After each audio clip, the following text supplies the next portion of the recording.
Salam sejahtera semua. Apa kabar? Sehat? Cikgu harap kamu semua dalam keadaan sehat-sehat belaka. Pada Khamis lepas, kita telah mempelajari tajuk pembelajaran iaitu Perpaduan Masyarakat Asas Kemakmuran Negara. Jadi, pada hari ini kita akan mempelajari tajuk pembelajaran yang baru. Jadi, cikgu harap kamu semua sudah bersedia untuk mengikuti pembelajaran kita pada hari ini. Sebelum itu, cikgu mahu kamu semua keluarkan buku teks, buku nota, dan pen untuk mencatat apa yang akan kita pelajari pada hari ini. Sebelum itu juga, cikgu mahu kamu semua tonton sebuah video yang telah cikgu sediakan. Cikgu mahu kamu semua hayati video tersebut dan teka tajuk pembelajaran kita berdasarkan video tersebut. Mari kita sama saksikan video tersebut.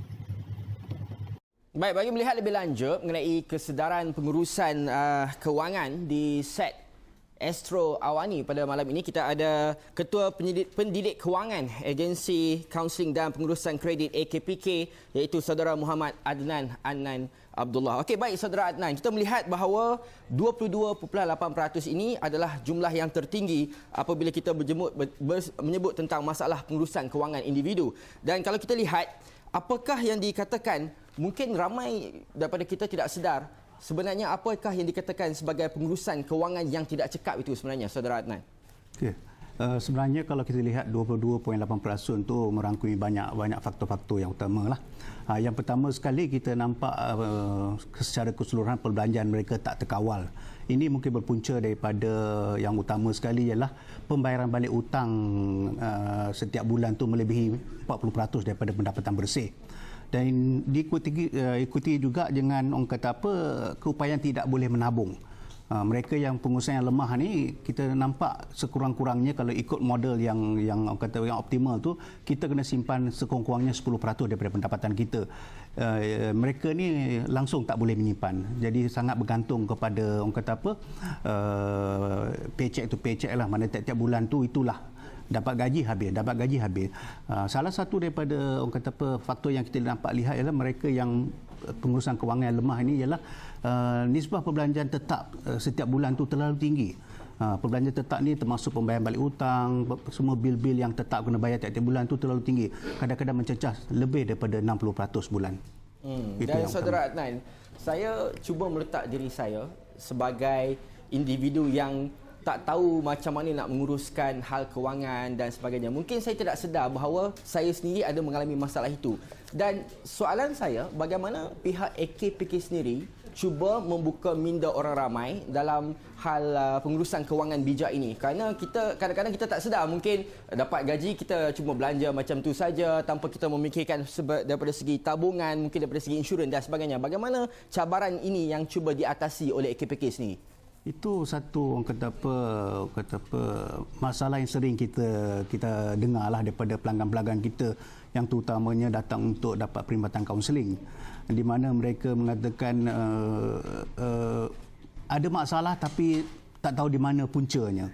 Jadi biasanya kita akan melihat secara teliti profil perbelanjaan dan dengan pendapatan tu kita dapati banyak perbelanjaan-perbelanjaan tu yang mereka sendiri dah mula orang kata apa adjust sendiri. Ekoran daripada perbelanjaan tak cukup tu, hidup dah mula bercatu. Makan bercatu, pakai bercatu, kadang-kadang tak ada duit hantar balik kampung pada ibu bapa, inilah benda-benda tu. Bila kita orang kata apa kupas dan kita bongkarkan benda ni, mereka baru sedar. Jadi di kat sini ni biasanya kita akan orang kata apa ajarlah macam mana nak mengurus kewangan balik dengan cara orang kata apa pengurusan aliran tunai yang lebih berkhidmat. Okey kelas, kamu semua sudah tonton kan video yang telah cikgu tayangkan sebentar tadi? Jadi, cikgu harap kamu semua faham apa yang sebenarnya ingin disampaikan melalui video tersebut. Jadi, di sini cikgu ingin ringkaskan bahawa video tersebut sebenarnya membincangkan berkaitan dengan masalah kewangan individu, di mana dalam video tersebut tadi ada menyatakan 22.8% daripada masyarakat mengalami masalah kewangan individu. Antara punca kepada berlakunya masalah tersebut adalah kerana pembayaran balik hutang mereka yang melebihi 40% daripada pendapatan bersih mereka. Malah, bagi mereka yang berpendapatan rendah ataupun yang mempunyai pengurusan lemah, tidak berupaya menabung. Sebenarnya, kita sepatutnya menabung 10% daripada pendapatan bersih kita. Jadi, di sini juga cikgu ingin menunjukkan hasil tabung simpanan yang telah cikgu hasilkan. Maka di sini dapat cikgu simpulkan bahawa berdasarkan video tersebut dan berdasarkan tabung yang telah cikgu hasilkan, tajuk pembelajaran kita pada pagi ini adalah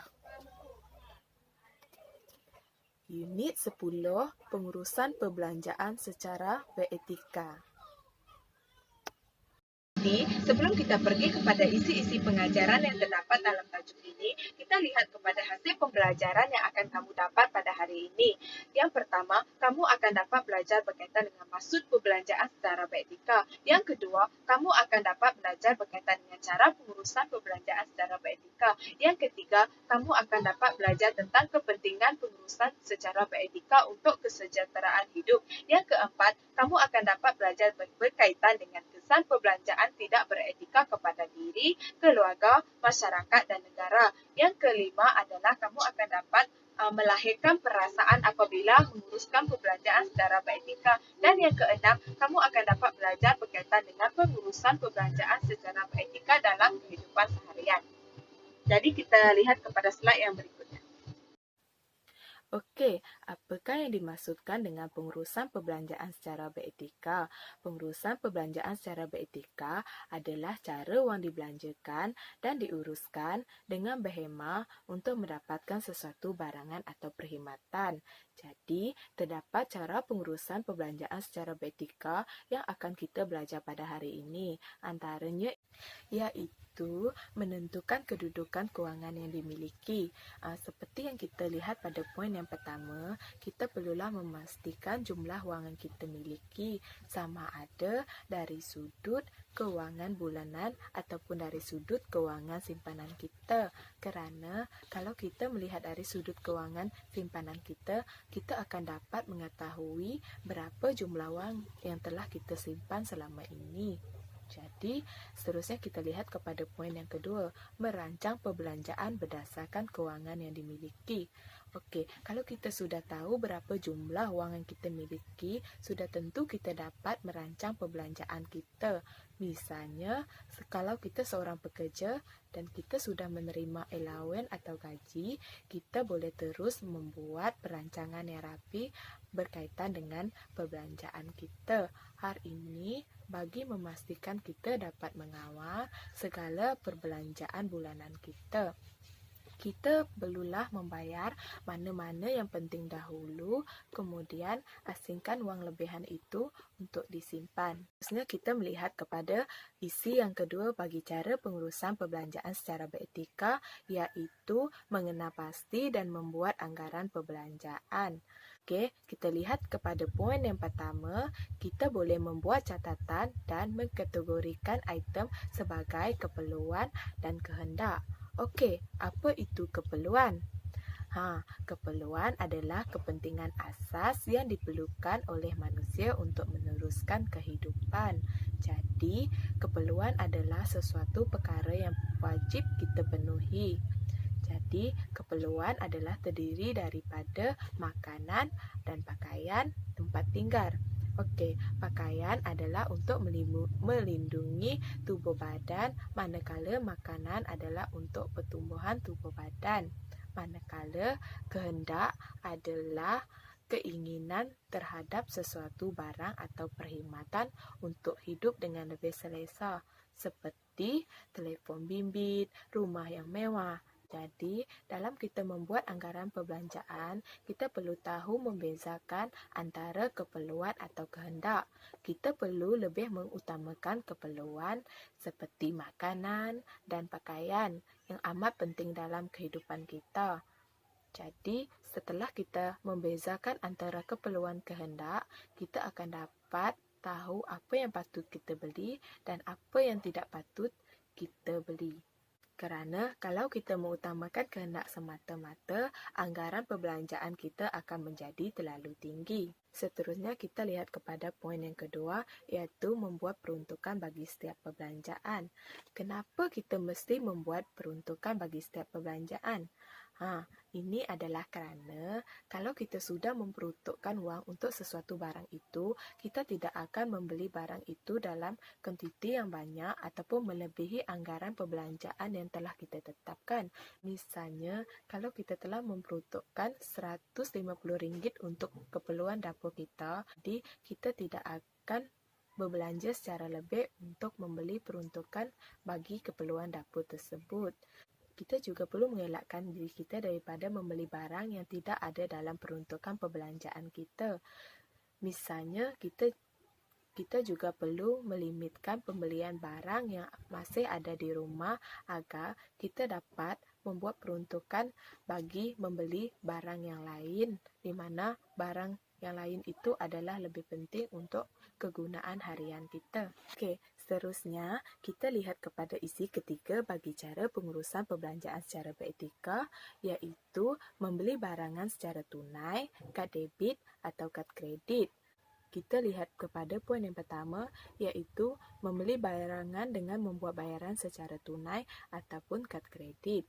Di sini kita dapat kaitkan di mana sekiranya kita pergi ke kedai atau pergi membeli belah tanpa membawa wang tunai dan kita membeli barang di kedai kawan kita, kita boleh menggunakan kad debit untuk membayar barangan tersebut sekiranya kedai kawan kita itu ada menawarkan perkhidmatan pembayaran secara kad debit. Ini adalah berkait rapat dengan poin yang kedua adalah bagi mengelakkan kita daripada berhutang. Sekiranya kita membuat bayaran secara kad debit di mana kita tidak membawa wang tunai semasa berbelanja, sudah tentu kita akan mengelakkan diri kita daripada berhutang daripada sesiapa pun. Seterusnya, kita lihat kepada poin yang ketiga iaitu memastikan pembayaran dibuat dalam tempoh waktu bebas faedah sekiranya kita terpaksa menggunakan kad kredit. Contohnya, sekiranya kita ada melanggan perkhidmatan langgan panggilan bulanan, kita boleh menggunakan kad kredit untuk membayar perkhidmatan tersebut kiranya kita tidak mahu pergi ke pusat telekom untuk membayar perkhidmatan tersebut secara menggunakan wang tunai. Seterusnya, isi yang keempat bagi cara pengurusan perbelanjaan secara beretika ialah mendisiplinkan diri kita ketika berbelanja. Kita lihat kepada poin yang pertama di mana kita hendaklah berbelanja mengikut kemampuan. Misalnya, semasa kita berbelanja, kita hendaklah mengamalkan prinsip mengukur baju biarlah di badan sendiri. Ini adalah bagi mengelakkan kita daripada mengikut hawa nafsu untuk membeli kehendak semata-mata. Kita juga perlu mengelakkan diri kita daripada mengikuti cara perbelanjaan orang lain kerana setiap orang ataupun setiap individu berbeza pendapatannya. Seterusnya, poin yang kedua adalah kita hendaklah mengelakkan diri kita daripada membeli barangan berasaskan jenama semata-mata. Misalnya, kita perlulah bersikap selektif dalam membeli barangan berasaskan jenama semata-mata seperti telefon bimbit yang berjenama ataupun alat solek yang berjenama.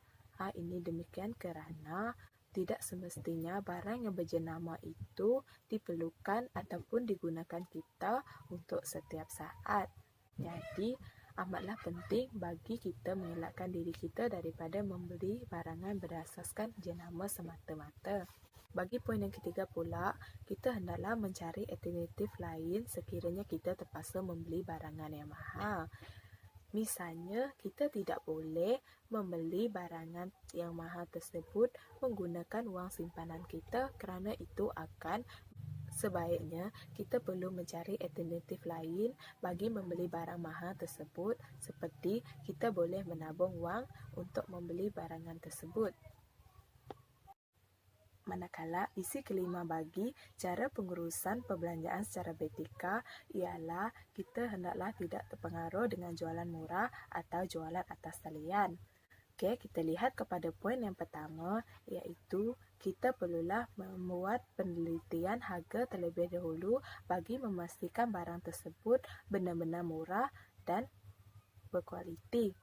Misalnya, dapat kita lihat di laman seperti Shopee, Lazada banyak mempromosikan berkaitan dengan barang murah. Tetapi, walaupun barang itu murah, belum tentu barang itu berkualiti dan dapat kita gunakan dalam jangka yang panjang. Jadi, sebaiknya kita perlulah mengelakkan diri kita daripada terpikat dengan jualan murah kerana perkara itu hanya akan menyusahkan kita pada kemudian hari. Seterusnya, kita lihat kepada poin yang kedua iaitu kita perlulah membeli barang atau perkhidmatan yang dirancang sahaja. Seperti kita perlulah mengelakkan diri kita daripada membeli barang yang tidak pernah ada dalam anggaran perbelanjaan kita kerana itu akan membawa kita kepada sikap yang boros atau membazir wang kita untuk membeli barang yang tidak penting. Kita juga perlu elakkan atau kurangkan diri kita daripada terlibat dengan urus niaga membeli atas talian. Kerana itu akan membuatkan anggaran perbelanjaan kita menjadi tinggi. Poin yang ketiga pula, kita boleh mendapatkan khidmat nasihat sebelum kita membeli sesuatu barang.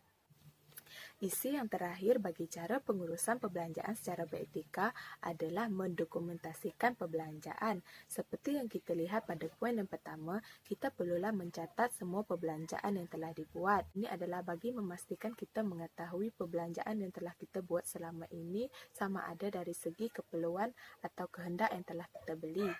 Selain itu, bagi poin yang kedua, kita perlulah menyimpan resip perbelanjaan dengan lebih sistematik. Ini adalah juga bagi membantu kita mengetahui barang apa yang telah kita beli sebelum ini. Melalui resip yang telah kita simpan, kita akan dapat mengenal pasti harga barang yang telah kita beli. Jadi, ia amat berkait rapat dengan poin yang ketiga, iaitu bagi membantu kita merancang semula pembelanjaan bagi mengelakkan perbelanjaan secara berlebihan. Sekiranya selama ini kita berbelanja secara lebih, kita akan dapat mengurangkan perbelanjaan kita itu dengan merujuk kepada segala catatan ataupun resit yang telah kita simpan. Okey, kita pergi ke slide yang seterusnya. Okey kelas, tadi kita sudah belajar berkaitan dengan cara pengurusan perbelanjaan secara beretika kan? Sekarang kita pergi ke slide yang seterusnya iaitu berkaitan dengan kepentingan pengurusan perbelanjaan secara beretika. Kepentingan yang pertama dapat kita lihat iaitu ia mampu menjamin masa hadapan. Di mana kita lihat pada poin yang pertama iaitu menabung. Sekiranya kita mengamalkan amalan menabung dalam kehidupan kita, sudah tentu kita dapat mengumpulkan sejumlah wang sebagai simpanan kita. Justru, ia amat berkait rapat dengan poin yang kedua, iaitu untuk persediaan masa hadapan. Sekiranya kita mempunyai wang hasil daripada amalan menabung kita, sudah tentu kita dapat menggunakan wang tersebut untuk persediaan kita untuk menyambung pelajaran sekiranya kita berpeluang menyambung pelajaran ke peringkat yang lebih tinggi. Seperti juga yang kita lihat pada poin yang ketiga, iaitu keperluan menghadapi alam dewasa di mana sekiranya kita menghadapi apa-apa masalah ketika kita meningkat dewasa, terutamanya dalam masalah kewangan, kita dapat menggunakan wang hasil daripada amalan menabung ataupun wang yang telah kita simpan selama ini. Seterusnya, poin kedua untuk kepentingan pengurusan perbelanjaan secara beretika adalah mengelakkan perbanziran, di mana kita dapat lihat pada poin yang pertama iaitu membeli mengikut perancangan. Ia akan dapat mengelakkan kita daripada membanzirkan wang kita untuk membeli barang yang tidak sepatutnya kita beli, seperti membeli barang mengikut kehendak kita semata-mata, di mana sekiranya kita mengamalkan cara pengurusan secara beretika, sudah tentu kita dapat atau mampu membuat anggaran perbelanjaan yang rapi agar perbelanjaan bulanan kita dapat dikawal. Poin yang kedua bagi isi ini iaitu kita dapat membentuk sikap berjimat cermat kita dalam kehidupan. Hal ini demikian kerana sekiranya kita mengamalkan pengurusan perbelanjaan secara beretika, Sudah tentu kita dapat berjimat-jemat semasa berbelanja tanpa membeli barang yang tiada dalam anggaran perbelanjaan kita. Jadi amat penting untuk kita mengamalkan pengurusan perbelanjaan secara beretika bagi mengelakkan pembanziran semasa berbelanja. Poin yang ketiga bagi kepentingan pengurusan perbelanjaan secara beretika pula iaitu menjadi rujukan perbelanjaan akan datang di mana ia dapat membantu kita membuat anggaran yang lebih baik bagi perbelanjaan yang akan datang. Manakala isi keempat bagi kepentingan pengurusan perbelanjaan secara beretika ialah mengelakkan diri kita daripada ditipu. Misalnya, sekiranya kita menjadi pengguna yang bijak dalam berbelanja, sudah tentu kita akan dapat mengelakkan diri kita daripada ditipu, terutamanya terhadap jualan murah atau jualan atas talian. Kerana jualan murah belum tentu berkualiti dan barang tersebut belum tentu dapat kita guna untuk jangka masa yang panjang. Jadi, kita perlulah menjadi pengguna yang bijak semasa berbelanja. Malah, bagi kepentingan ini, kita hendaklah sentiasa membuat semakan dan perbandingan harga serta jaminan kualiti produk semasa berbelanja kerana belum tentu juga barang yang mahal itu merupakan barang yang berkualiti. Jadi, sebelum kita berbelanja, kita perlulah membuat penelitian di setiap kedai terhadap sesuatu barang yang ingin kita beli. Manakala isi kelima ataupun isi terakhir bagi kepentingan pengurusan perbelanjaan secara beretika adalah mengurangkan bebanan hutang. Jadi, ini dapat membantu kita dalam membebaskan diri daripada bebanan hutang yang banyak. Misalnya, sekiranya kita dapat berbelanja secara beretika, sudah tentu kita tidak akan berhutang daripada sesiapa pun. Jadi, kita hendaklah berbelanja mengikut kemampuan atau berbelanja secara beretika supaya kita dapat mengelakkan kita daripada berhutang dan menanggung bebanan hutang yang banyak. Malah, sekiranya kita berbelanja secara beretika, sudah tentu kita dapat memupuk sikap menghargai wang dan lebih berdisiplin ketika berbelanja. Jadi, sekiranya kita mempunyai sikap ini, sudah tentu kita dapat menyimpan wang kita untuk kegunaan masa hadapan kita. Tadi, kita telah belajar tentang cara pengurusan perbelanjaan secara beretika dan juga kepentingan pengurusan perbelanjaan secara beretika. Sekarang, kita pergi kepada kesan perbelanjaan tidak beretika kepada diri, keluarga, masyarakat dan negara. Bagi kesan kepada diri, antara kesannya adalah akan mengakibatkan diri individu itu menghadapi masalah kewangan. Sekiranya kita terlalu boros dalam berbelanja, sudah tentu kita akan menghadapi masalah kewangan di mana kita tidak akan mempunyai wang yang cukup untuk membeli keperluan yang lain. Ia akan menjerumuskan kita dalam menghadapi bebanan hutang yang tidak sepatutnya. Hal ini demikian kerana sekiranya kita menghadapi masalah kewangan, sudah tentu kita akan terdetik hati untuk berhutang daripada orang lain. Justru perkara itu akan menyusahkan kita di kemudian harinya. Jadi, sekiranya kita menanggung bebanan hutang yang banyak, terutamanya kita berhutang daripada pihak bank, sudah tentu nama kita akan disenarai hitamkan oleh pihak bank. Jadi, pada masa akan datang, kita akan mempunyai kesulitan untuk membuat pinjaman daripada mana-mana bank dan kita akan mempunyai kesulitan dalam beli barangan seperti kereta ataupun rumah.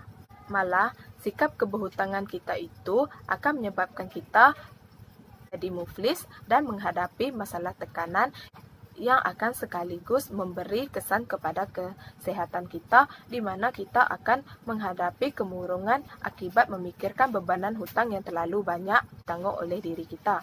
Manakala kesan perbelanjaan tidak beretika kepada keluarga di mana keluarga juga terpaksa berkongsi menanggung bebanan hutang.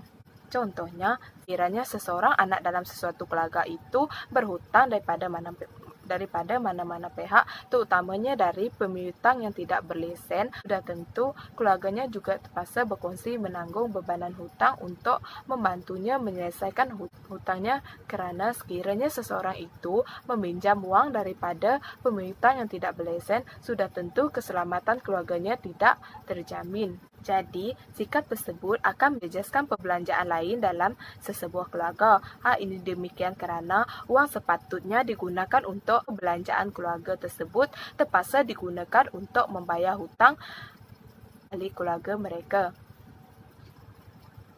Jadi, keadaan itu tersebut sekaligus akan menjejaskan hubungan keluarga dalam sesebuah keluarga di mana ibu bapa kepada anak yang berhutang itu akan berasa kecewa atau berasa marah terhadap sikap anak mereka yang menanggung hutang yang banyak itu hingga menyebabkan mereka menghadapi masalah yang sama.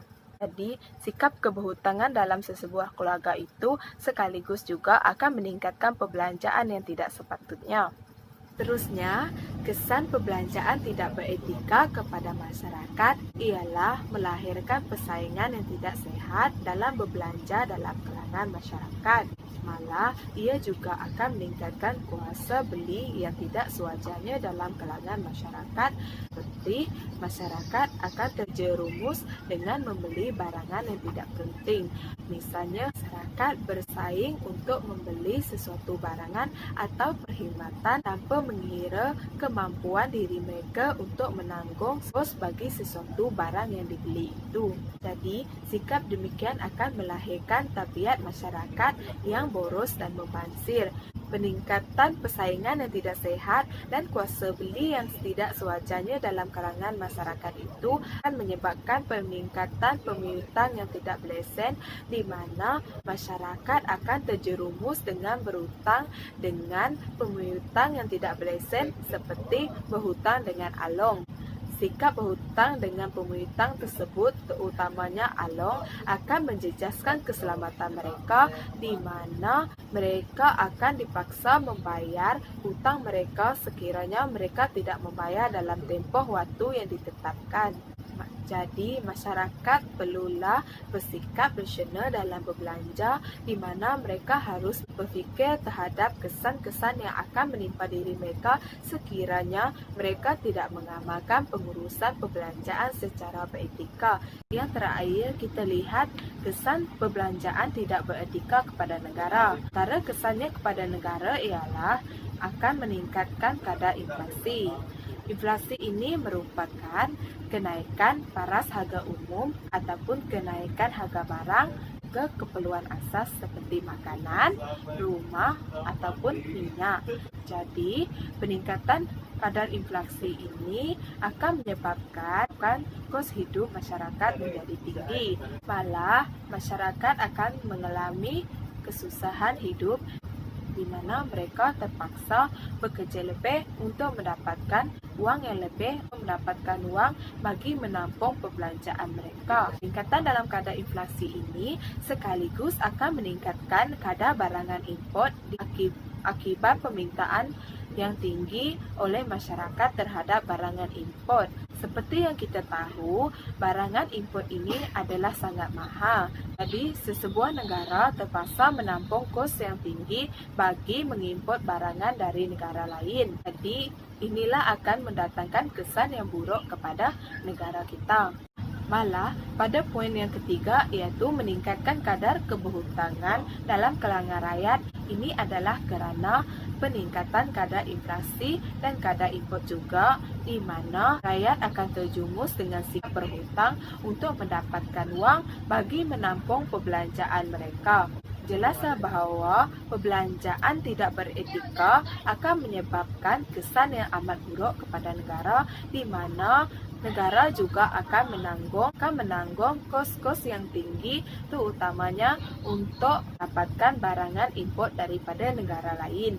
Di samping itu juga, kesan perbelanjaan tidak beretika kepada negara dapat kita lihat di mana berlaku peningkatan terhadap kos pelupusan barangan yang dibuang dan dibansirkan. Okey kelas, Jadi, tadi kita telah belajar tentang cara pengurusan perbelanjaan secara beretika, kepentingan pengurusan perbelanjaan secara beretika, dan juga kesan perbelanjaan tidak beretika kepada diri, masyarakat, dan negara. Jadi sekarang, cikgu mahu membawa kamu semua bermain aktiviti untuk mengukur tahap kefahaman kamu berdasarkan isi-isi pengajaran yang telah kita pelajari sebentar tadi. Jom! Terdapat dua aktiviti yang cikgu mahu kamu buat bagi topik pembelajaran pada hari ini, dan cikgu juga telah menyediakan kuis penilaian untuk mengukur kefahaman kamu. Okey, bagi aktiviti pertama, kamu dikehendaki menghasilkan satu tabung simpanan yang menunjukkan kamu mengamalkan cara pengurusan perbelanjaan secara beretika dalam kehidupan kamu. Berikut adalah merupakan antara hasil tabung simpanan yang telah dihasilkan oleh pelajar.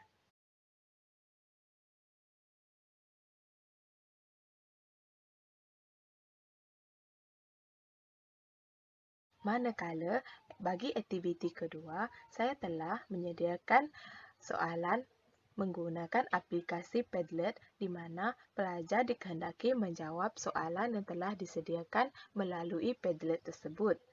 Jadi, pelajar dikehendaki menekan link yang telah diberikan untuk menjawab soalan yang terdapat dalam Padlet tersebut.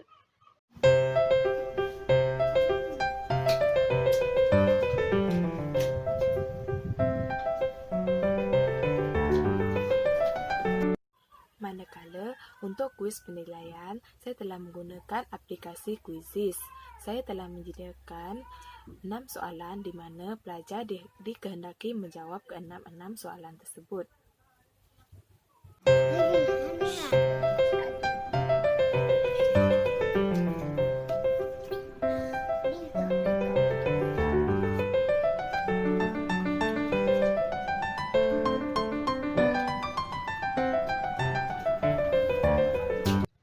Bagi rumusan, cikgu menggunakan ayat mutiara daripada Surah Al-Furqan ayat 67 di mana ia menyatakan, dan orang-orang apabila membelanjakan harta, mereka tidak berlebih-lebih dan tidak pula kikir, dan adalah perbelanjaan itu di tengah-tengah antara yang demikian.